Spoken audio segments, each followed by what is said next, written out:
Hi, I'm Hugh Riley, co-host of the Tempo Network series, The Road Ahead. The subject of reparations is complex and controversial, and not enough is really talked about it. It's the notion that descendants of enslaved Africans should receive compensation of some sort from the descendants of slave owners. On Wednesday, November 25th at 3 p.m. Eastern Standard Time, Dr. Frederick, Morton, and I will discuss exactly this subject in a program we're titling Part 2 of A Caribbean Case for Reparations. With us will be a panel of experts, Mr. Dorbrene of Antigua and Barbuda, Dr. Niambi Hall Campbell of the Bahamas, and Mr. Eric Phillips of Guyana. That's part 2 of A Caribbean Case for Reparations, Wednesday, November 25th at 3 p.m. Eastern Standard Time, live on Tempo, YouTube, and Facebook. It's on the road ahead, and we look forward to having you with us.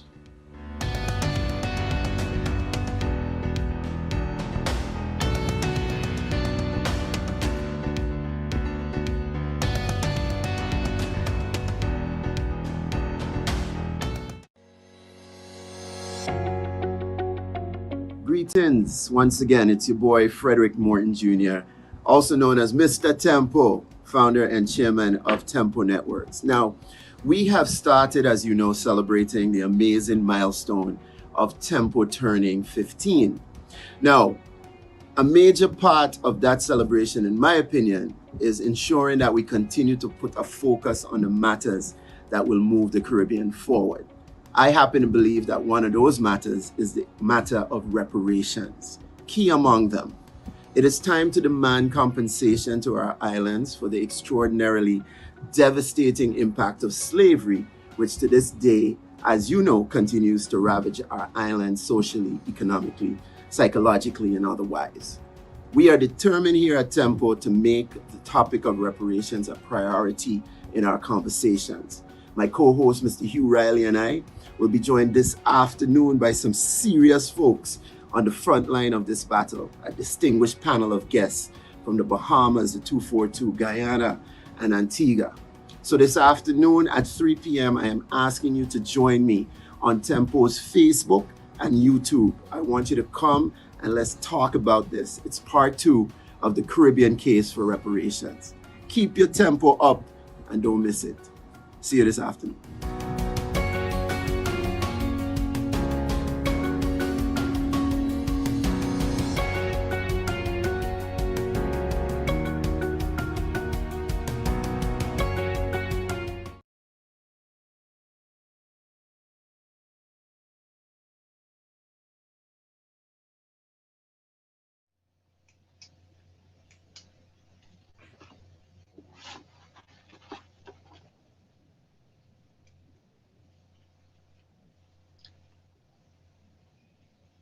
Welcome, Tempo family, to another edition of The Road Ahead. I am Frederick Morton Jr., CEO, Chairman of Tempo Networks. Now, you would know by now that at Tempo, we are committed to the ideals of the reparations movement. And we completely support the work of the CARICOM Reparations Commission in this fight for reparatory justice. So before starting our discussion, let me first begin thanking our good friends at CARICOM. That would be Sir Hilary Beckles and Dr. Hilary Brown and Mr. Don Rojas for their role in making this reparations series possible, and their assistance in delivering a cast of truly distinguished experts for our panels. Now, to put it bluntly, European countries like the United Kingdom, France, Spain, Portugal, owe the Caribbean for an economic, social, psychological debt created by hundreds of years of the worst form of human exploitation in the history of mankind, and that is slavery. This is now our third panel discussion in a series dedicated to the issue of Caribbean reparations. In our last panel, Jamaican professor Vereen Shepherd, the director of the Center for Reparation Research, summarized the issue beautifully. I think we should have a look at that and then jump off into super discussion on this issue of reparations. Yeah, let's have a look.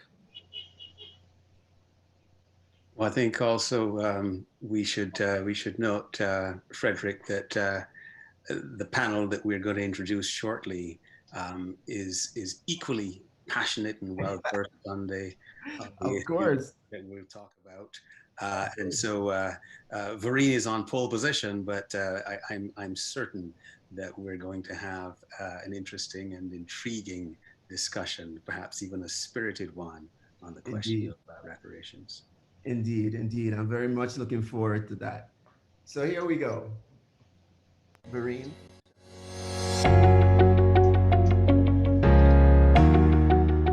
I did my DNA test because I know I'm suffering from identity theft as well, and I'm trying to recover some of what was stolen from me. Okay, And my we have a DNA slight test little audio problem puts there. my mother's We're working family that technical squarely in difficulty out. Cameroon. How did people from Cameroon reach over here? Well, while we do, Why does my DNA test show okay, here we go. Cameroon? I think Somebody is responsible for not that. quite yet. And that's part of this while we do, reparatory justice let me just movement. say that ordinarily, And when we introduce our panelists, we tend to do very short bios because they're all well known, they're famous, and these bios are all online. I'm going to be a little bit more expansive today in talking about what our panelists. Here we go. We'll get back to that, Hugh. I did my DNA test because I know I'm suffering from identity theft as well, and I'm trying to recover some of what was stolen from me. And my DNA test puts my mother's family squarely in Cameroon. How did people from Cameroon reach over here? Why does my DNA test show Cameroon? Somebody is responsible for that. And that's part of this reparatory justice movement.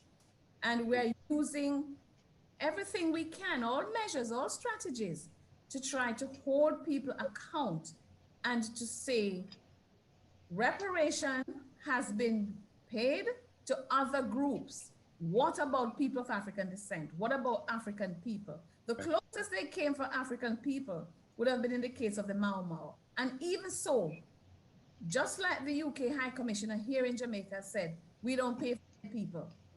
Our ancestors cannot be so treated as dead people who don't matter. They matter in the way that George Floyd matters. Breonna Taylor matter. She matters.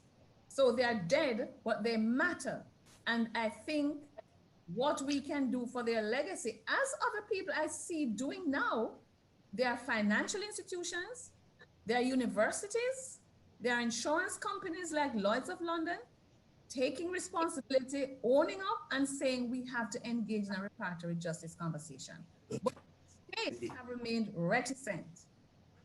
And we're calling on the state to say, you created the environment within which all these institutions and so on, we're not taking them off the hook, but we're saying somebody started this, you capitalized it, you conceptualized it. Your cities got rich from it. You built the ships and you co-opted other people in your criminal enterprise. Therefore, you have the major part of the responsibility.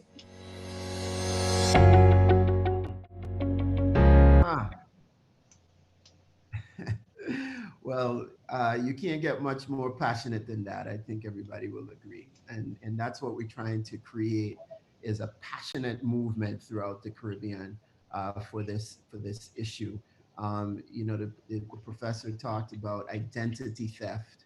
You know, she talked about, and you know, our very identities were stolen, holding folks accountable for that. She talked about how, you know, reparations got paid to some people. Well, how about us? So there was, you know, so much in that dialogue and that discussion that we're going to jump into here again. But before we do that, let me ask Hugh, who rightfully said that this panel is similarly passionate and similarly possess the same sorts of expertise. We're ready to go. So Hugh, would you be so kind to introduce our distinguished guest? Thank you, Frederick. I'm happy to do so. we're going to start with the lady on the panel. Dr. Niambi Campbell-Dean is an Afrocentric community psychologist who harnesses the revolutionary power of love to effect positive social change. She's the coordinator of the psychology program at the University of the Bahamas and the acting chair of the National Reparations Committee of the Bahamas. Passionate about community work, she is coordinator of the Indaba Project, a grassroots community-based youth organization in the Bahamas. She's authored various articles, and her research focuses on mental health advocacy and the use of culture as a tool for the empowerment of people within the African diaspora. She's a graduate of Florida A&M University and North Carolina State University. Dr. Niambi Campbell-Dean, welcome to The Road Ahead. Thank you. Thank you for having me. Eric Phillips is the chairman of the Guyana Reparations Committee and a vice chair of the CARICOM Reparations Commission. Professionally, he served as chairman of the board, chief executive officer, managing director, vice president, chief operating officer, program director, and engineer in 7 countries for different multinational companies, having lived in the United States, Canada, South Africa, the United Kingdom, Belgium, and the Ukraine. This guy doesn't stay home. In 1991, he met Nelson Mandela at a dinner hosted by the US government when he was named chief of staff of the USAID delegation for a presidential trip to Africa on AIDS and child survival. He has appeared on the cover of Business Week International magazine, as well as the cover of Black Engineering magazine when he was nominated as the US Black Engineer of the Year. Politically, Eric was the co-founder of the Reform Group in Guyana and the co-author of various blueprints for Guyana's national development. In sports, he's the only Guyanese to have played cricket, soccer, and table tennis internationally for Guyana. And he is a 3rd-degree black belt and has over 200 trophies in athletics, cricket, soccer, table tennis, and karate. This is a guy not to be messed with. No. We're going to put him in front of this reparations. Yeah, you take care of them. Yeah. He is a graduate of McMaster University in Canada and NYU Stern School of Business in New York. Eric Phillips, welcome to The Road Ahead. Thank you very, very much. Dorbrene is chairman of the Antigua and Barbuda Reparations Support Commission, a government-appointed entity whose mandate is to organize activities to include education and awareness programs concerning reparations for the enslavement of our ancestors and establish links with organizations with similar mandates. He's an author whose publications include the biography of one of the region's greatest calypsonians, King Short Shirt, entitled Nobody Go Run Me. He's also a novelist and a playwright director who has written 5 plays. He is a calypso writer, judge, and analyst, and a management consultant. He's a graduate of the University of the West Indies, the University of Toronto, and Tulane University in the United States. Dorbrene, welcome to The Road Ahead. Thanks so much. Thanks so much for having me again. I hope I stay with you for the whole program this time. I'm sure you will. I should have said welcome back to The Road Ahead. That's right. There will be no technical difficulties today, I'm sure. So Frederick, yes, our panel is, as you said at the beginning, no less distinguished and very, very varied. And so we're going to be talking quite a bit about that as we go along. Over to you. Indeed. Yes, indeed. Well, we rebuke any technical difficulties. We're not dealing with that this time. But it is a pleasure to have you all on board again. We are excited for this conversation. These are the folks, Tempo viewers, on the front line of the reparations issues, and we are grateful. Now, you all have such incredibly interesting backgrounds. You know, Hugh just outlined them, from management consultant to university professor, civil engineer, political advisor, and of course, black belt martial arts expert. Right. So let me ask each of you, first of all, to tell us what brought you to the point of being an advocate for such a controversial and provocative topic as reparations. You know, what drew you to this topic? Why are you on the front lines of it? Let's start with, well, let me welcome back again, Dorbrene, and we'll start with you because you were here before and we need to hear from you, right? Dorbrene. Yeah, listen, I'm a child of the Black Power movement. I would have been at the University of the West Indies during that period, that late 1960s, 1970s period. And I guess I just never stopped. And movement. I mean, yes, we all went through, I went through a fairly strong socialist orientation, but it was always Black African focused. And I think that the reparations struggle is just for me, at this point in time, the ultimate of the struggles that I've been in since I was 16, 17 years of age. It's no life, it's no life work for me, essentially. Well, that's fantastic. So you were around during Black Power, Kwame Ture, and that whole movement. That's you know, that's something that we could have an entire panel on as well. But yes. Yeah. But very interesting period, you know. Right. Okay. Well, Dr. Campbell. So for me, it all comes down to wanting my people to be free. In graduate school, I was a part of the only really Afrocentric psychology program, graduate program at Florida A&M University. And that, along with other experiences that I had, just really awakened me to the role of the Mayafa and the experiences that we as African descendant people have had, and how they play a part in our not necessarily our or how we can use those to play a part in our emancipation. And so that's directly connected to reparations, and that's why I'm a part of the movement. Outstanding. And Mr. Phillips. Well, it started with my grandmother, who was very African.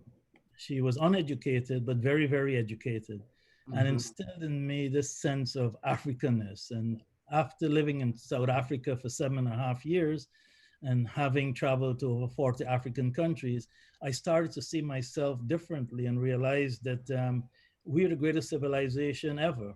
And we need to fight for reparations because it's what has to happen if we are to reclaim that royalty, that creativity, and that development. Well, that certainly, you know, it's an interesting road to being an advocate of reparations, coming directly from your grandmother, you know, and directly from the motherland. That's a wonderful story. So we thank you for sharing that. So Hugh, I know you've been itching to jump off on this particular question. So I'm gonna allow you to jump off on the next question.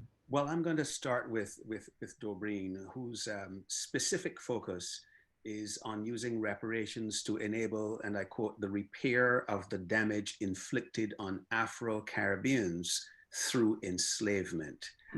So, Dorbrene, is this all about money? And where will the money come from? Well, it's certainly not all about money. We will need money to certainly establish parts of the program. But there's so much of it that we can do without money. I think we need to understand, to get a background of when we're talking about the need for repair, to understand that very early in the game, that enslavers recognize that the only how they could fully subjugate us as a people. And they had practiced this. They had been dealing with one another in their wars, etc., for many, many years before this 14th, 15th century contact with us. But the way to subjugate us was to demonize our culture, to demonize our heritage, to demonize our traditions. And I think they were very, very successful in doing this. And the result of that demonization, I think it's damaged, and Niambi I'm sure will deal with this a little more, but it is a damaged psychology that exists among us as a people. The methods to which they did this, you know, they're not unlike the Trump regime. They write these things down. We can go on, we can quote it, and we can find out exactly how they went about this. I just like to share the words of one of the bishops, one of the governors, who is sending his bishops out to deal with African people. And he says to them, and forgive me as I quote this, he says, your mission is not to teach the Negro the knowledge of God. They know that killing, stealing, adultery, and blasphemy are no good. Let's have courage to admit this fact. So you don't go there wasting time. Your role is to facilitate essentially our subjugation. That is to say, you will interpret the gospel in a way to protect and serve the interests of our country in that part of the world. We must force them into submission and obedience. From time to time, you can keep them from rebellion, keep them in fear, and use violence. He says this plainly. These are to missionaries. And he says, you know, keep their wives in submission. And finally, of particular interest for me on this particular program, he says, teach the Negroes that their statutes and idols are works of the devil. Confiscate them and fill up our museums with them. Teach the Negro to forget about their heroes in order to worship and give praise to ours.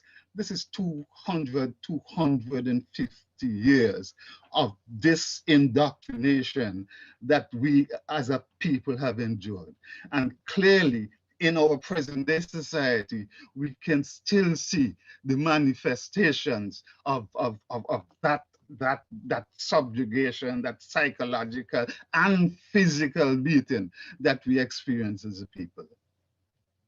So our task is to certainly have reparations represented in more than just dollars and cents, although to your excellent point, you need money to do the work as well. Where will the money come from, Dorbrene?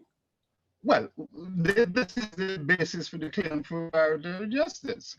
And we are addressing this claim to the European enslavers. So we know them, we name them. A while ago, we're talking the United Kingdom, we're talking France, we're talking Germany, we're talking the Netherlands, we're talking Belgium. There are 8 or 9 of them. And we are suggesting to them at this point in time, the establishment of some international development fund that they can contribute to, that is particularly aimed at the points, the 10-point plan for reparative justice that CARICOM heads of government has put before this world. And that is where the money will come from.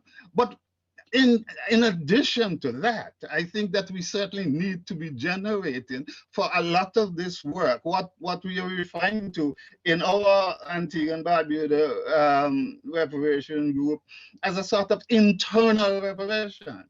That there were messages and programs that we are indulging in that addresses some of these issues. Again, you know, to look to those who we read to get a full view of this subject. I think Malcolm X, perhaps more than most, recognizes this and expresses it in such a wonderful way. Malcolm accuses them of making us think of Africa as a land of jungles, a land of animals, a land of cannibals and savages.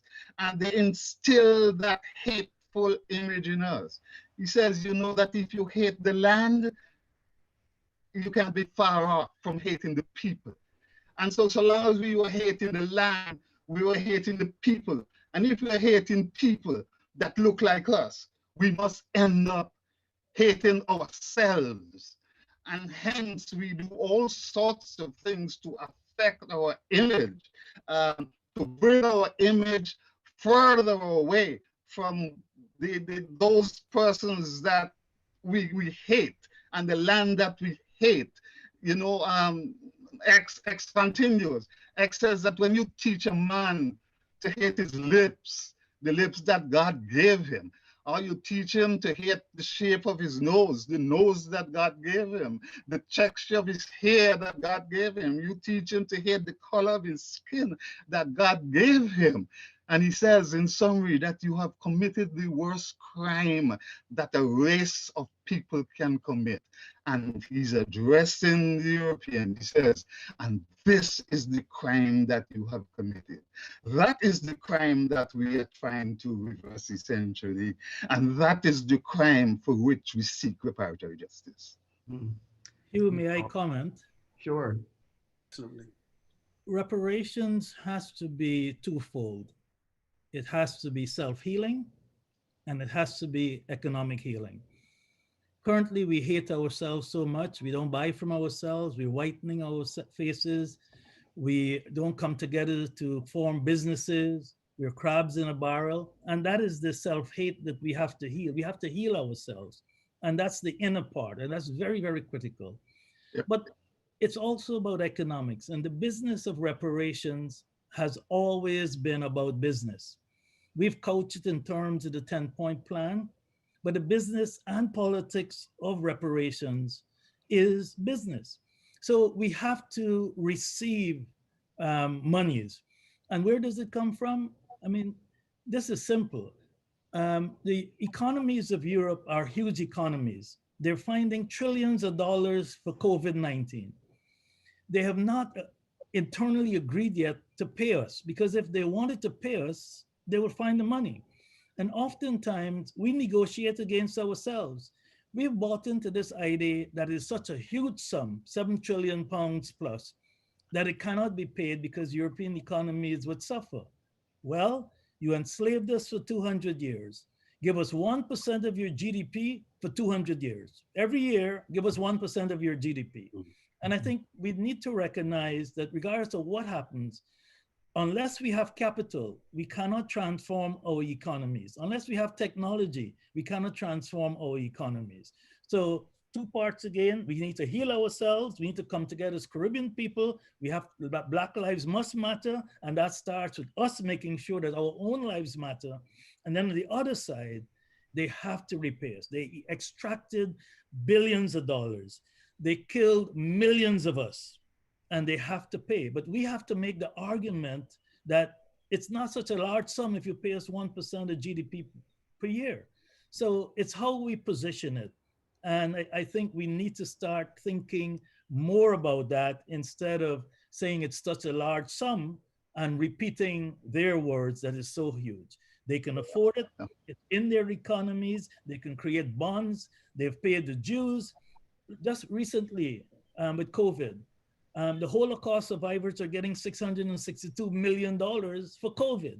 This is 2020. So the money is there. We just have to start making sure that we argue right. And another thing we need to understand in our fight, it was Jews who paid Jews. People don't understand when I say that. Jews control European economies, and they ensured that Jews were paid by Germany and Israel was paid. So we need to understand who pays whom. We need to understand the power dynamics of global economy and make those right arguments. And creating a fund makes sense because there's so many players who extracted wealth from us. But we need to insist on payment, and payment in a particular way that is palatable to them and makes sense. You know, I think that Eric, that was fantastic, and we're going to get back to that point on the economics in a second, and debt cancellation in particular, and all of the ways in which money needs to be at the center and perhaps at the top of the priority list. I'm a businessman, a lawyer as well, but and a creative soul. But I understand the value of money. I mean, and in this situation, we can't run away from saying that, yeah, it is about money. And so let's put that front and center. But let's talk about self-healing first, because I'm going to come back to you, Eric, on the money part. But you see this issue of self-healing, you know, sometimes the lottery stuff is a big example. Somebody wins the lottery, and before you know it, they lose all the money, right?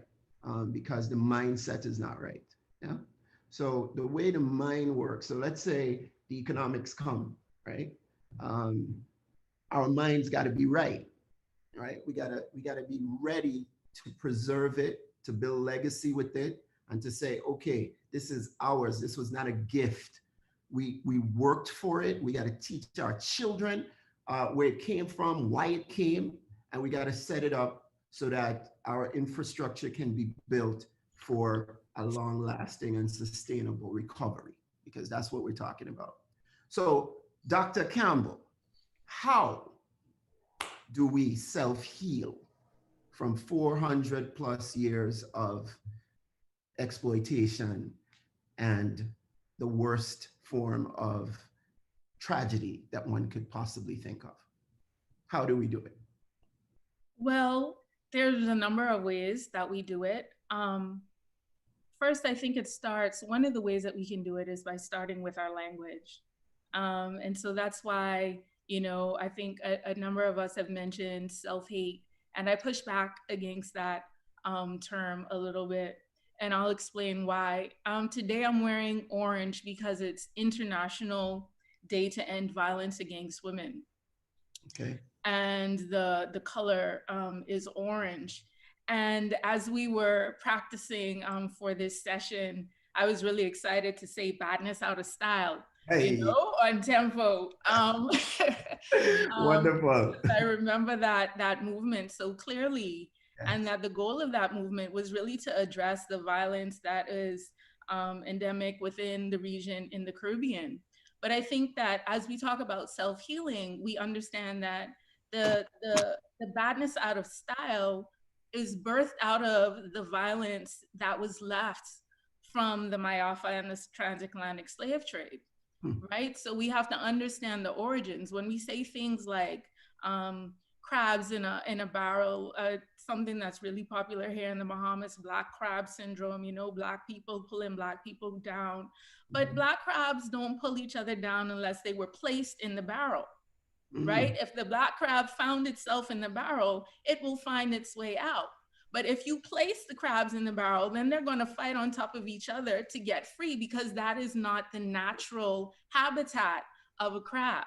Right? So that's what the type of things that we have to begin to understand when we talk about words and language and how do we heal ourselves, that we use terms like enslaved instead of slaves, right? Because enslaved allows us to recognize that there was always agency happening, right? We always had people that were trying to fight to get free, whether that was people like Pompey and Exuma or the Maroons in Jamaica that actively agitated for revolts, or even small acts of revolt like putting, something in the food that the enslaver couldn't digest. So I think we have to begin to start on a personal level to recognize the language that we use when we talk about ourselves, right? The language that we use when we talk about these systems that we hate. Because I think it's the systems that we hate. I don't think that we hate ourselves. I think we hate the way that the systems have placed us in positions where we feel like we have to attack each other in order to progress. So I think that those are some of the places that we can begin to recognize healing and see where healing can begin. Right, right. Well, okay, so that's language, and I totally get it. You know, is there what else other than language? So we change our rhetoric. We be careful in saying self-hate, which is probably just a sort of shortened way to say what you were saying. You know, it's yes. You know, do we focus on who built the barrel? You know, do we focus on who put us in the barrel? You know, what do we do? What's the next thing after language? You know, what do we do? So I think the focus always has to remain on self, right? But the focus is on self with a recognition of the role that history has played. There is a theorist, her name is Dr. Joy DeGruy-Leary, who has done work on post-traumatic slave syndrome. And post-traumatic slave syndrome is an explanatory theory that looks at how the transmission of trauma from slavery has affected the socialization of people of African descent in the Western world. And so post-traumatic slave syndrome helps us to understand our behavior within this context, right? And understanding our behavior is we first have to understand it before we can change it, right? So I think of a story. I was getting my driver's license renewed, standing in line, and a woman was on the line, and she was saying that the police came to her house the night before because the neighbors had called when they heard her child screaming because she was disciplining her child. And so she said when the police got to the door, she asked them, y'all came for me, disciplining my child, but where were you when my mother stripped me naked, wet me down, and then beat me, right? So when we look at things like this, where did her mother get that behavior from, right? Where you don't discipline you have somebody stripped naked, not because you're trying to discipline them, but because you're trying to shame them. And so when we recognize that in our parenting styles, in our socialization, that we have behaviors that we have adapted as a response to trauma, then we can begin to see where we can change that adaptation, where we can begin to choose different ways of being. Okay. So the awareness, the consciousness has to be placed first. Understood. Dorbrene, I feel like you're jumping out of your seat.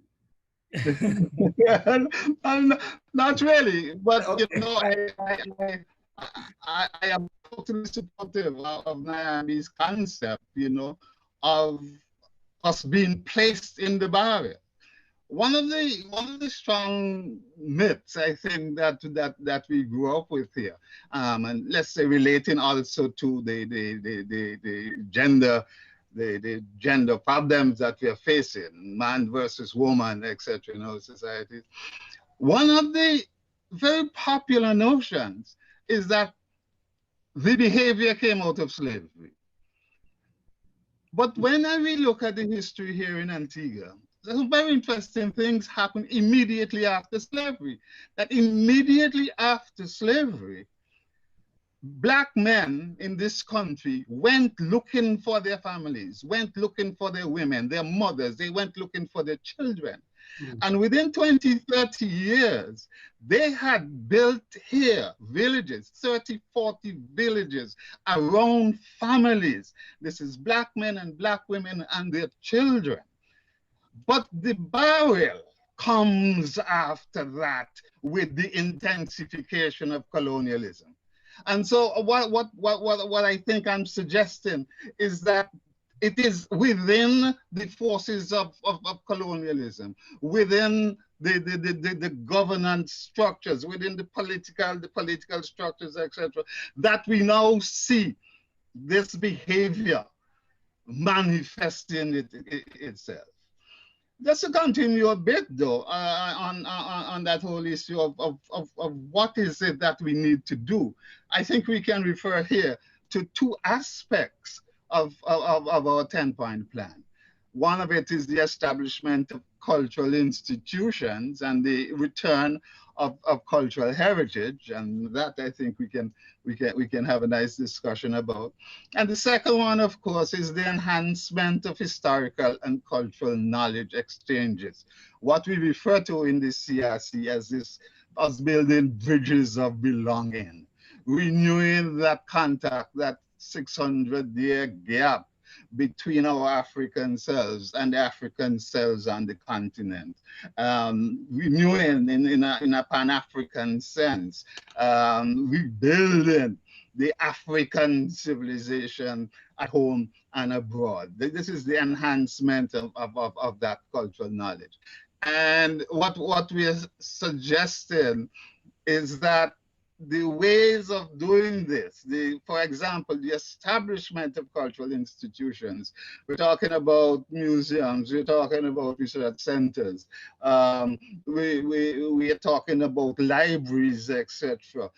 That our youth, that our Caribbean people can essentially go to and understand who they are, understand what lineage that they have come out of, and to reestablish a culture that revolts completely against the demonization that we have experienced and continue to experience. And we see the manifestations of it, the disregard for the Black body.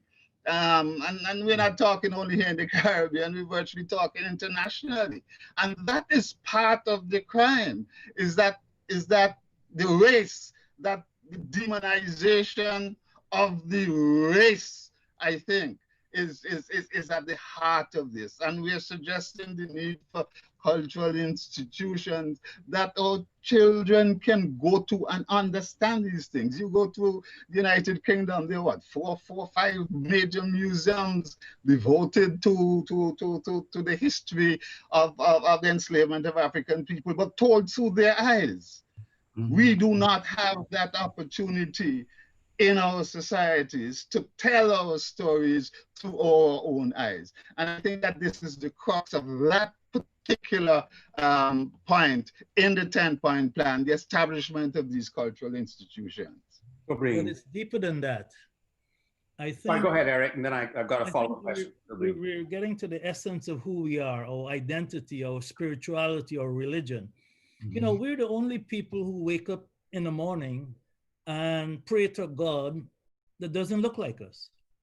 The Chinese have their own religion, the Indians, whites. And yet we are praying to a God that doesn't look like us, even though the Bible says we were made in his own image. So we're very confused from us. We're schizophrenic in terms of the essence of who we are, our spirituality. We don't like our own religions, and there are many of those. So coming back to identity, to spirituality, to who we are, knowing our history, understanding our culture, those are all important things of understanding what needs to do for us to heal. But there are some prescriptive things that have been placed in front of us that we ignore. Kwanzaa, the 7 principles of Kwanzaa, unity, cooperative economics, all those things are there that help us, if we are really serious about self-healing, to come together to start to reconcile this duality of who we are, who they've told us we are and who we believe we are versus who we really are. And I think when you're starting at looking at solutions, you have to start with a fundamental question. What is it we're trying to solve? What is it we're trying to do when we say we need to self-heal? So I think the spirituality to me is one of the most central elements, because people deal with their spirituality every day, or whether they call it religion. And that defines you. And if we reject who we are because we've been taught Islam or Christianity, and we hate voodoo, or we feel uncomfortable with these other things that are ours, then we're going to have a hard time self-healing. Gotcha. Let's talk a little bit more about this business of healing. When we were researching the documents for today's discussion, I saw a quote from Dorbrene that I thought, you know what, let's just see what this really means. And I'm going to quote it now. Dorbrene talks about tweaking of existing drugs can make them more effective and save thousands of lives annually, but the costs to do so are prohibitive to capitalist enterprises who see little point in investing hundreds of millions of dollars to impact the health status and ultimately the survival of relatively small populations of African Caribbeans at home and abroad. That is an incredibly serious statement, Dorbrene Omar. What does it mean in the context of reparations? Well, what the suggestion is, or the understanding is, the understanding that has come through the study of epigenetics, the understanding that our DNA and our other type structures are strongly influenced by experience. And what the studies are saying is that the experience of enslavement has affected genetic study in such a way that we have now become more susceptible to the diseases that we were discussing at that point in time. We were talking about hypertension and diabetes, the non-communicable diseases, cancers, etc. The idea is that there are two approaches to the treatment, of course, of our NCDs. One is the drug therapies, and two, obviously, and my Rastafari brothers continue to remind me about lifestyle changes, the exercise, the diet, the proper hours of sleep, etc. The discussion that was just quoted was really aimed at the drug therapies, the treatments, the ACE inhibitors, the beta blockers that we are taking at this point in time that are not very effective, or well, let's say 60–70% of the figures that are quoted, 60–70% effective on the African DNA. The idea is that you can look at the structure of those beta blockers, those ACE inhibitors, for example, and bend them. You know, as we are doing right now with the COVID, with the COVID vaccine. I mean, to move from where we are in 1 year to have a vaccine on the market within a year is fascinating stuff. And the same treatment, the same biochemical treatment can be applied to the existing drugs that we have to make them a lot more effective on the African DNA. And the idea that we talk about within reparations is that that will not happen naturally. That will only happen as, for example, with the COVID vaccine, that pharma, Moderna, one of them was given $1 billion to do this. And we are saying that the same principle can be applied here through reparation, full funding, that here is X billion dollars, fix these drugs and save thousands of lives of African people in this Caribbean, in the diaspora. So you're saying it seems to me that if big pharma is left to its own devices, that's not going to happen. No, it's not, and it's business. Eric, I'm sure Eric will agree with this. It's business. They're not going to touch it. There's no gain in it really for them. Fair. Mm-hmm. So we're going to let's go back to Guyana for a second, and we have a question also for Dr. Niambi, but let's go to Eric for a minute, because one of the issues in the CARICOM 10-point action plan, the CARICOM Reparations Plan, is about debt cancellation. Our countries in the Caribbean can be drowning in debt from time to time, and the situation that exists now with the pandemic hasn't helped. What's the mechanism for addressing debt cancellation, Eric Phillips, and how would that even apply? First of all, we must recognize that debt is purposefully in the Caribbean. We've been left with one crop two-crop debt-producing economies. There is no way our economies can grow without creating a massive amount of debt.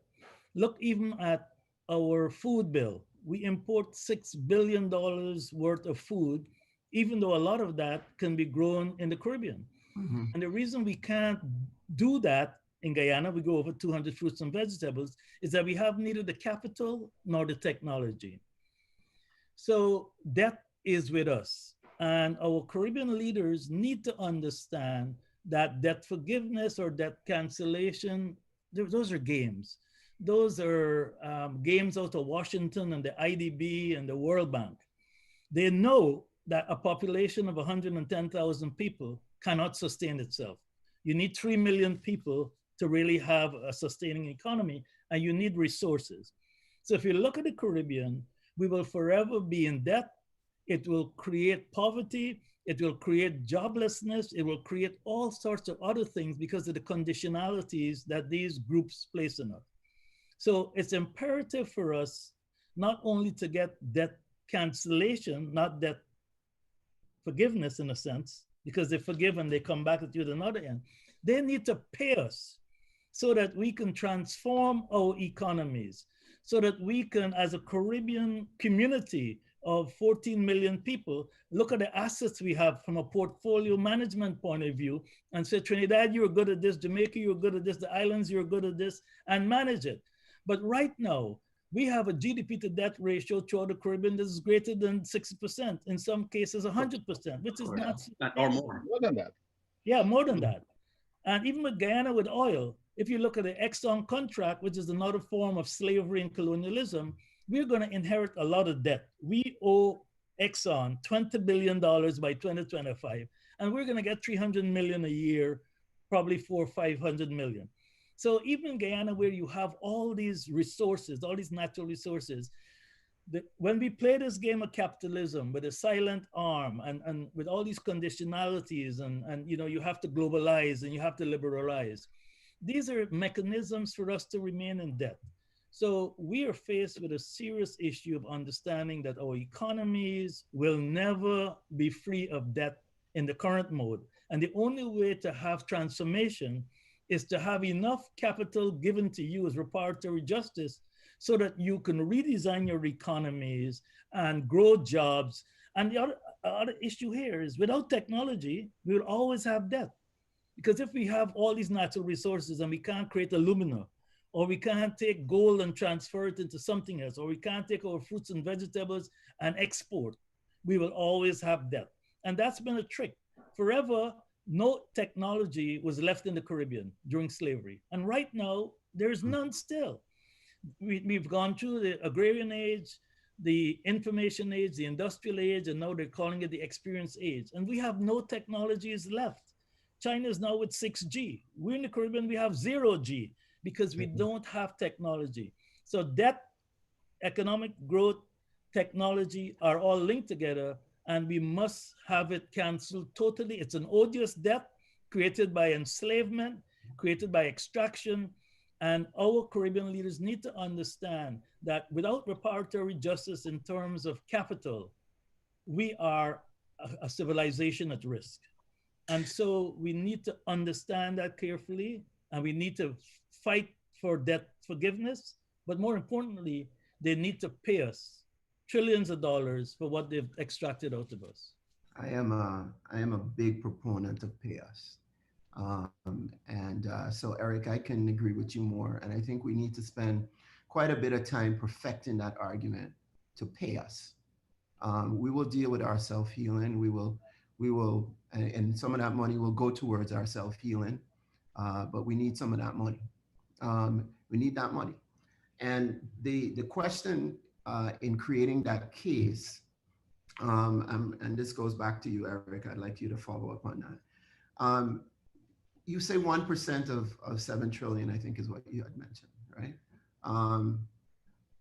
What does that do to these developed economies, to these developed nations? What is the impact of them providing that compensation, that reparatory justice, what is the impact on them to do so? Is it 1% per annum?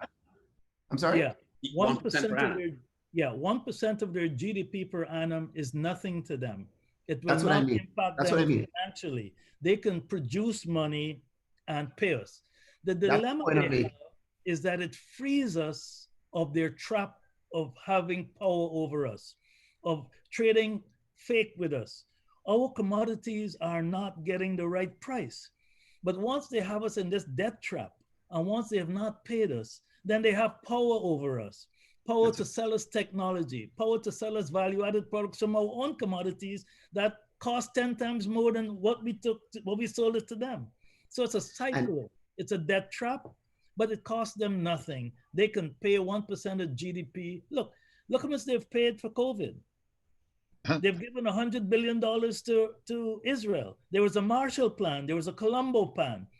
All of these are simple things that they can do, but they simply do not want to free us of this slavery called capitalism, globalization, and liberalization by paying us so that we could live the way we want to, and we can restructure our economies. But they can pay this tomorrow if they want to. That's the point I was making. So there was a sort of rhetorical, or I knew the answer. You know, as a lawyer, you don't ask a question you don't have the answer to. So I had the answer to that, but I wanted you to write. That's the essence of this discussion. Is like, why would they not do it, right? When it has practically little impact on their bottom line. So I wasn't really talking about just the numbers, right? We know the 1% of 7 trillion, but we know that it would be insignificant. In fact, it probably would not have any significance to their bottom line. So why wouldn't you do it? So it's a way of keeping the enslavement going. Dorbrene.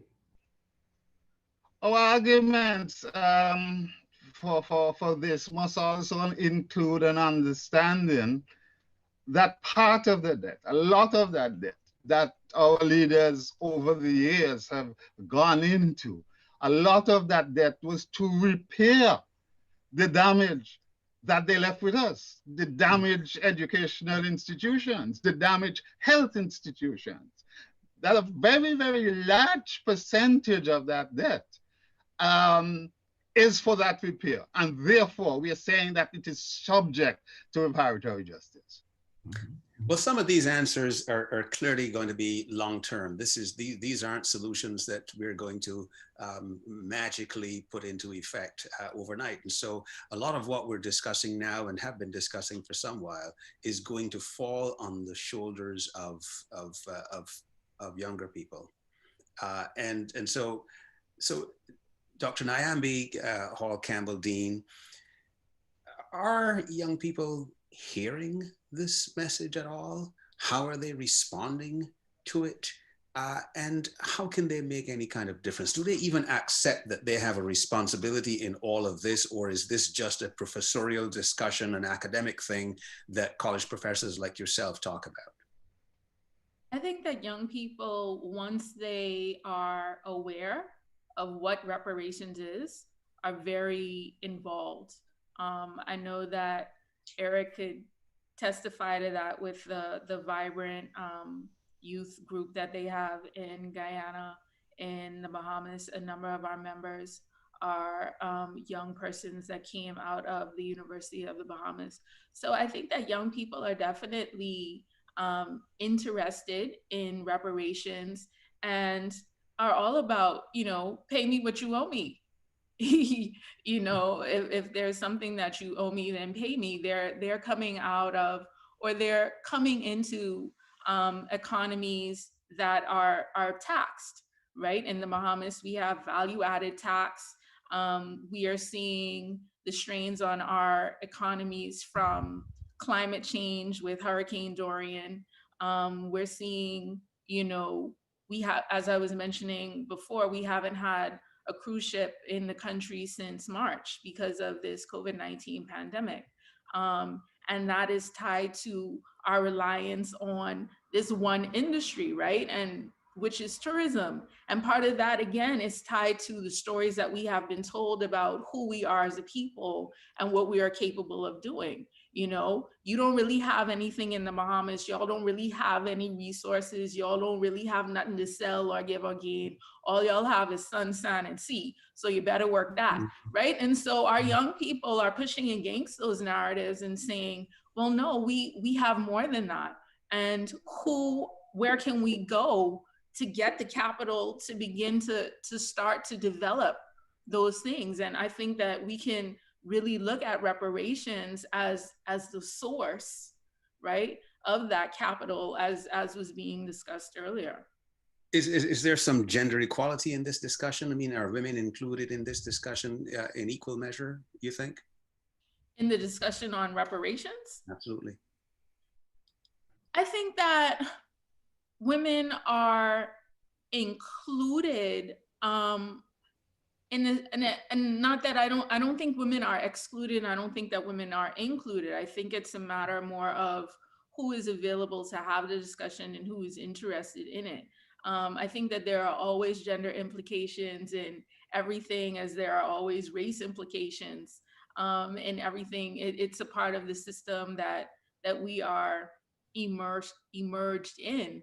But I think that as we talk about reparations and repairing the damage, right, that a big part of reparations is first stopping.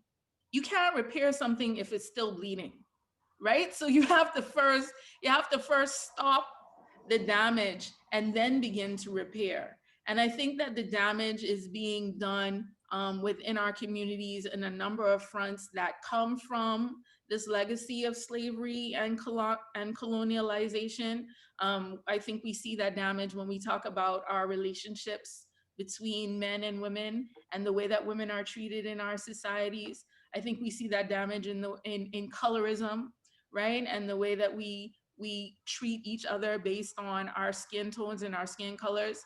But I think that it's all connected and tied to, you know, this understanding that until we're all free, none are free. So we can't necessarily have these conversations about reparations in silos that say, okay, well, let's just look at race, but we'll talk about women's issues, you know, keep that to the side.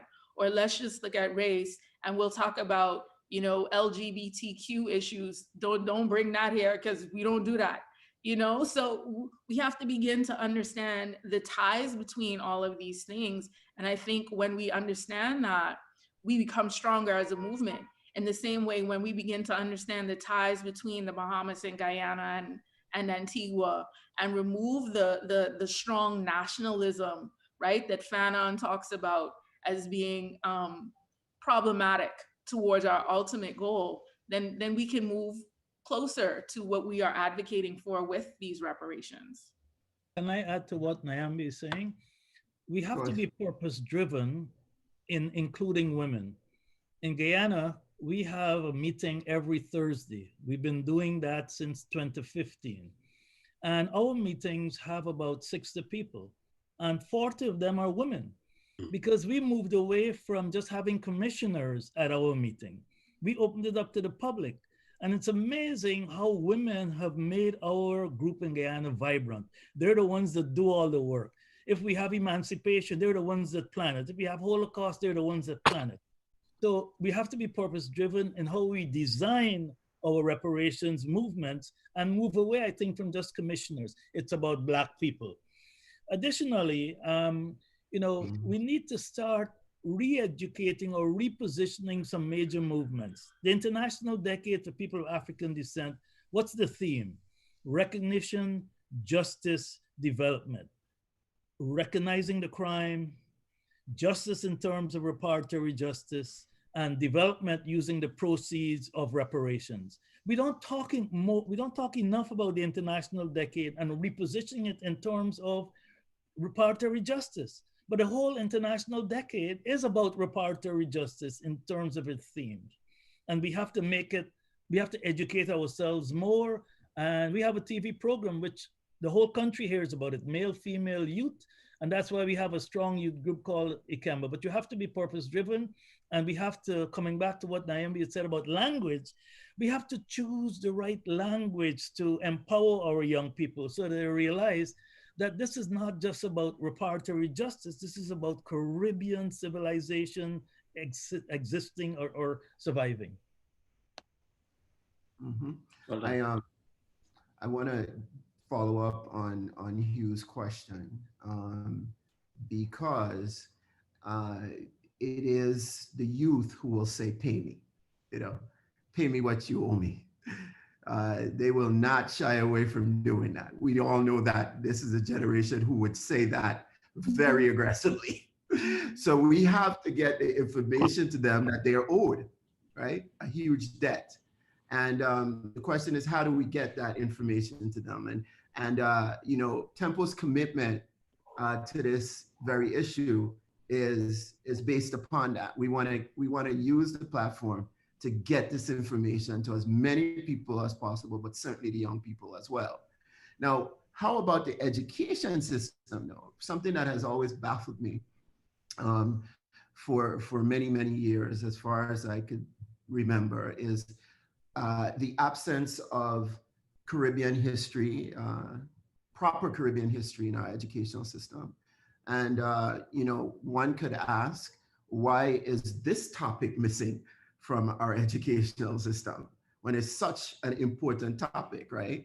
So our young people from probably as early as primary school should have some understanding of the debt that is owed to our islands. And that really is how, in my opinion, I think it's at least one way of starting and getting this movement ingrained in the minds of our youth.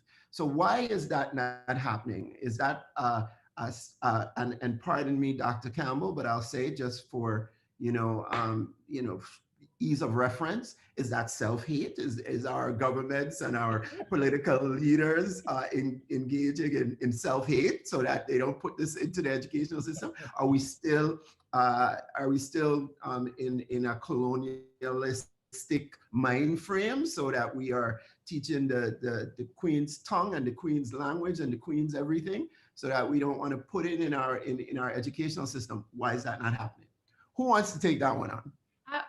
I will. I think because this topic comes up frequently, and I always pose the question, when we talk about education for what purpose? Right? What is the purpose of education? What are we educating our people to do? And so if you have the narrative that your country, the purpose of it is to serve, and not that there's anything wrong with service, right? I think that there is great value in service and servitude to others. But if you have the narrative that your country does not belong to you, right? And that you're educating people to serve others that come to your country, then why do you need a narrative of who you are as a people in your education system? Why do you need the story of Pompeii and Poor Blockade and our connection to other Caribbean islands? You don't need that, because you don't need that in order to sort of give your country away in your service, right? So I think that we have to fully understand, as Eric and Dorbrene were saying, right, how does this capitalist model perpetuate itself so that even if we are saying we're trying to build and we're trying to grow, we're not necessarily trying to grow for the purpose of us, of who we are essentially. So I think that that's why that has always been missing from education. But I think that a part of it, and it comes down, again, language is a part of it. I have a exercise that I do with my students every semester that I've been doing for 8 years, and I ask them, what language do Bahamians think they speak? And I've never had a class that comes back with one answer, right? It's from English to Bahamian dialect to Bahamian Creole to broken English. And officially, the language of the Bahamas is English, but we don't recognize that English is not what we speak on a daily basis, right? So then when we go into the classroom and the teacher is teaching and instructing in English, and you think that what you're speaking at home is English, that's an incongruence, right? So now what you think is English is being taught as wrong, as bad, as broken. And so it's about the history that we're being taught, but it's also about what we are being taught about ourselves. Because if we don't even know what language it is that we speak, and that language has power and purpose and value, and is not the broken form of anything, but the original form of what it is, then we're not going to be able to advocate and say, pay me what you owe me, right? Because we're still going to be coming from a place of, I don't even know how to talk.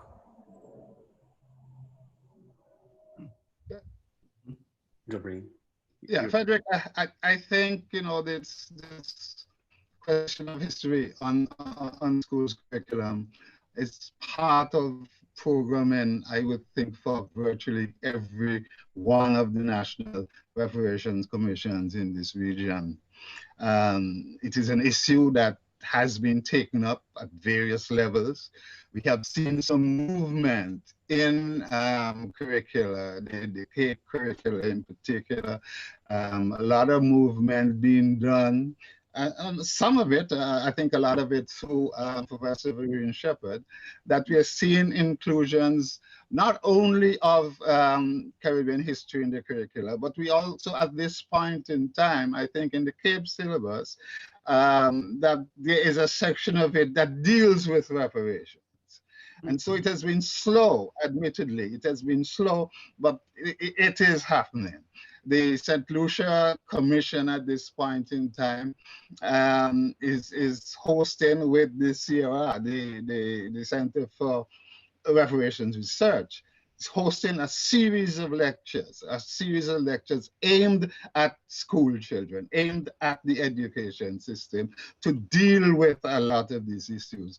So even though it's not happening necessarily through the formal curriculum, the work of the commissions is really pushing this issue forward. We have had here seminars with the history teachers in schools, trying to push them right now to organize a history teachers association that can address these issues within the curriculum in a better way than we from the outside can do it. I think also that the sense of history, and this is harping back to our 10-point plan, is that the whole idea of the establishment of cultural institutions and the return of cultural heritage to our countries, the establishment of these institutions is also an educational opportunity for our youth to learn, in some instances, through the visual understanding in these sort of institutions that we are talking about, to learn a lot more about their history, learn a lot more appreciation for who they are, as part of, as Niambi says, to at least stop the damage at that point in time. Can I add to that when we talk about cultural institutions? Because I think that as we in the 10-point plan talk about cultural institutions, that it's really important for us to recognize that once we have these cultural institutions, that we have African rituals and ceremonies that we perform within these institutions, and that our cultural institutions are also things like schools, right? Because it's one thing to have a cultural institution, but if you go into these institutions, into these spaces, and we perform the same colonial type engagements, right? Then what is the point of having the institution? So I think we have to build the consciousness and the awareness and the practice and the ritual as we also advocate for the institutions. The fact that we don't have our history taught in our school is shameful. And we need to accept that. And a lot of it has to do with the leadership and the fear of reprisals from whoever I don't know. It's psychological. But listening to what was just said by Niambi and Dorbrene, I think perhaps we need a 10-point plan of self-healing, of which this is part of it, that we must know our history. And there are probably 9 other things we can do. We have to deal with this straight up. I was amazed about 20 years ago when I was at NYU doing my MBA. We brought up young Black students from Morehouse. And I was just shocked as to how proud they are, how the self-esteem they espouse. One guy said, I wanted to be the president of USA, investment banker. And these are people who are 18 years old. Somebody taught them that. They felt comfortable and confident in themselves to want to express this. And we need to create that through history. And, you know, we have the instruments. Calypso should be used to teach us our history. We no longer get calypso that is relevant to us in a sense. You know, we have political calypsos, but we need cultural calypsos like in the past, where this music and who we are is, you know, is our essence. But coming back to the point, having no history in our schools is just shameful. Well, I couldn't agree with that more. And I think it was Prime Minister Motley who mentioned the need for, you know, more films to be made on our stories in the Caribbean, more documentaries to be made. And, you know, part of, because we, you know, we are a visual society. There is a common statement often made that if you want to keep something away from Black people, put it in a book. Well, you know, whether it's true or not, it's neither here nor there, but we do know that we like to look at stuff. And, well, it told us that after telling us that Timbuktu with its 700,000 books don't exist. So it's all all in there. It's all in there. So we but we are coming upon well, we've extended our hour because the conversation is just so powerful. It happens every single time. You know, when we have our pre-meetings on these topics, the question is always, you know, how long will it be? But, you know, it took 400 plus years to create the problem. So, you know, it's an ongoing thing, you know, so an hour is never enough. Hour and a half is never enough. But this was, now Hugh, you may have, I do have one final question, but perhaps you have a question you'd like to ask before we get that. Actually, just a very quick comment. We made several references throughout our discussion to the CARICOM Reparations Commission's 10-point reparation plan. And I just wanted to suggest that even though we didn't certainly go through all the steps of the 10-point plan, there wouldn't be enough time in a single program to do that. People who really want to study the 10-point plan can go to caricomreparations.org and get the details there. So caricomreparations.org is a good source of information for the CRC's 10-point plan. Indeed, indeed, very, very important information. We have to educate ourselves, and we got to know where that education will come from. So thank you for making that point. Let's do this instead. I was going to ask a kind of a final question, but I think I'd prefer to have final statements. So yeah, I think that's what I'd prefer to have. So Eric, let's begin with you. Your final. You were going to say ladies before gents. So. Oh gosh, you gotta do that to me, right? Yeah, but there's no before beauty. Okay, you see the crabs in the bar. Yeah. All right. I'd like to say that slavery was the moral, social, cultural, economic, political, financial crisis of our ancestors. And reparations should be the same. It should be a moral, political, cultural, financial issue. And it should be something second nature to us in the Caribbean as we look to the future. Without reparatory justice and without self-healing, coming back to Niambi's point, we can get all the money we want. If we're not healed, we're going to waste it. But without reparatory justice, Caribbean civilization is at risk. Climate change has put us more at risk. COVID has put us at risk. We have 40, 50% unemployment. We have no technology. So unless we have reparatory justice as a premier effort by all of our Caribbean leaders, and not just as another issue, we will not do as well, because we'll continue with IMF conditionality, with CDB conditionality, with World Bank conditionality, which are just ways in which they further enslave us, and they further force us to absorb debt which we cannot repay. So it's a circular problem, and I'm glad that you are helping us to share this with people in the Caribbean and around the world, because it is the essence of our future development. Without reparatory justice, we're going to struggle. And that's why I believe Professor Vereen Shepherd and all others spent so much effort on the international decade. And what have governments done in the Caribbean? Very little. Okay. And if you are not doing something within the 10 years of the international decade to self-heal and to promote reparatory justice in a common sense way, like 1% of your GDP for 200 years, don't let's tell them we need 7 trillion. They're going to laugh at you. We are smart enough to reposition the issue so that it is practical. And that's what we have to do. But without reparatory justice, we have to worry about Caribbean civilization. Very, very quickly, Eric, just not to interrupt the flow here, but very quickly, you said a couple of times that we have no technology in the Caribbean. Could you say what that means? We really don't have technology.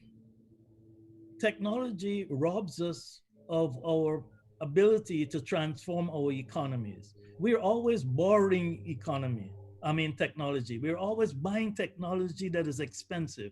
We don't have any R&D capacity. Our private sector traders, you cannot grow like that. If you were to look at the 5 types of companies in the world, domestic companies, exporters, international, multinational, and global companies, we are only domestic companies and exporters. Those 2 types of companies don't have technology.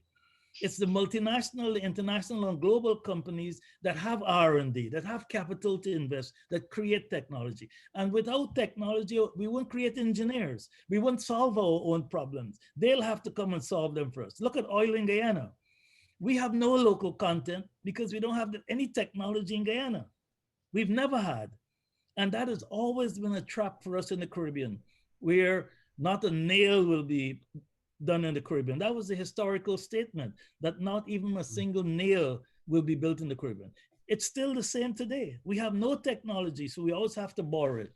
And now we're in the information age. University of West Indies should be creating all sorts of artificial intelligence issues. We should be doing into robotics. We should be into 6G. Unmute. I think you muted yourself. Sorry. Yeah, if you don't have basic technology, you cannot transform your economies. Very good. Mm-hmm. Well, and all true, all true. Dr. Campbell, final statement. Final statement. I'd like to read a piece by a Black feminist of Anguillan descent, Alexis Pauline Gumbs. In her book dubbed She writes, "What they took. What they took was touch, what they took was taste. Every touch became iron, every taste became deficiency, every day became craving. What they took was sight, meaning what you saw would have to be known by the way they unsaw you. What they wanted was everything, every tooth, every skin cell, every muscle, every vocal cord, every hand that could still drum. What they wanted was to live forever. What they wanted was to outrun death. So they chased us like the unchaste after lust. And retake the stakes, unshake the brakes, make out the fake, open the ache, taste back our touch, we must."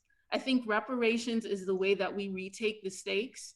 It's the way that we unshake the brakes. It's the way that we remember that we were transmitted trauma, but out of that trauma, we still walk upright and love and live and created Junkanoo and soca and reggae and peas and rice. And we still thrive and we teach the world how to live and how to love and how to dance. right? So reparations is our tool to help us remember that and to help us engage that thriving. So thank you for this opportunity to share that message. Awesome. You're most welcome. I think you should stop there. You know, I just want to come behind you. I think you could hold your own, Dorbrene, but I will say this, that is music to our ears, poetry to our hearts. Very well said. So good luck, Dorbrene. Just basically, you know, in keeping with the theme of this project, of this particular program, and as a cultural activist myself, that I really see the importance of spending a lot of energy and a lot of resources on this issue of culture and on the issues of the cultural products. For example, the creation that Prime Minister Motley, the creation of our documentaries, really the creation in all sorts of formats of what our history is, who we are, the glories, I think, of a people that have come through 250 years of enslavement, another 150 years of colonialism. And as Niambi is saying, that we are still standing, we're still proud. We have major influence at this point in time on world cultures, in our music, in our dance, in our writing, our literature. A very, very small population, relatively small population, with this massive international impact.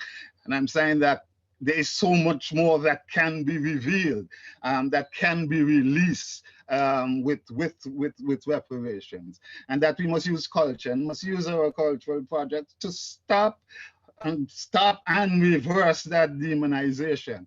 It will release such wonderful potential, not only for ourselves, but also for this world. And the need for us to stop this, basically, as Eric is suggesting, we can get all the money we want.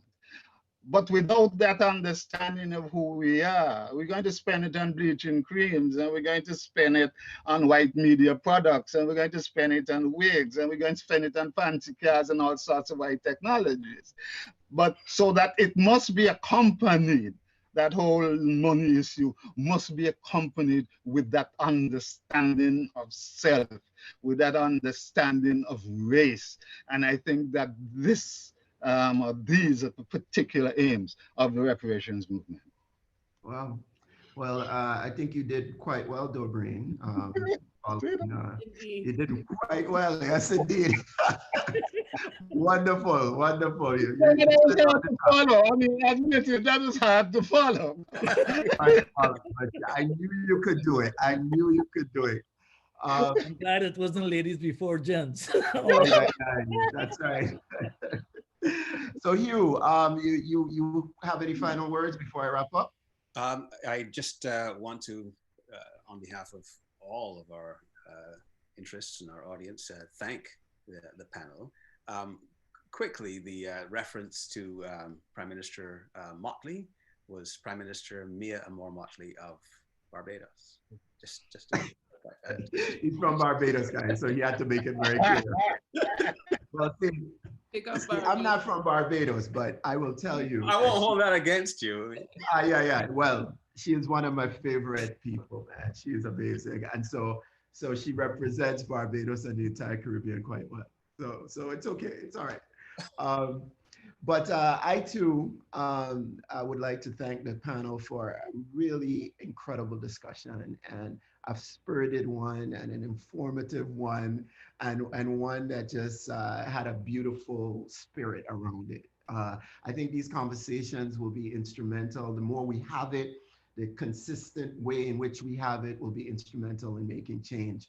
I mean, as Eric said, we have to, this issue must be priority. Clear. Because without reparatory justice, we will struggle. We will continue to struggle. So this has to be prioritized and placed at the top of the list. And we got to get the information out. We got to get it out to young people whose voices are usually very boisterous and loud, and they're not afraid to say what they want. So we have to do this. And so I want to thank you, each one of you again for joining us. To our audience who is out there and ready to fight this battle and to join this team on the front lines. We want to say that we're going to continue to bring this information. This series is going to be ongoing. As we said, Tempo is committed. This is part of our DNA at this point. We just turned 15 this past weekend. The network, 15 years of Caribbean, bringing the Caribbean forward and placing a platform. What does that tell us? It tells us that we can do this. We can do this. We can create an entity that we don't have to go internationally to beg for some media space. We can build it that it is as strong enough to reach our people here in the Caribbean and all around the world. And so that is what we're talking about. We're building the star line, and we're going to get the information out, and we're going to get that money. That's what we're saying. So keep it locked right here. It's Frederick Morton Jr., the CEO of Tempo Networks, thanking you for being with us once again on the road ahead. Thank you. Thank you all. See you again. See you soon.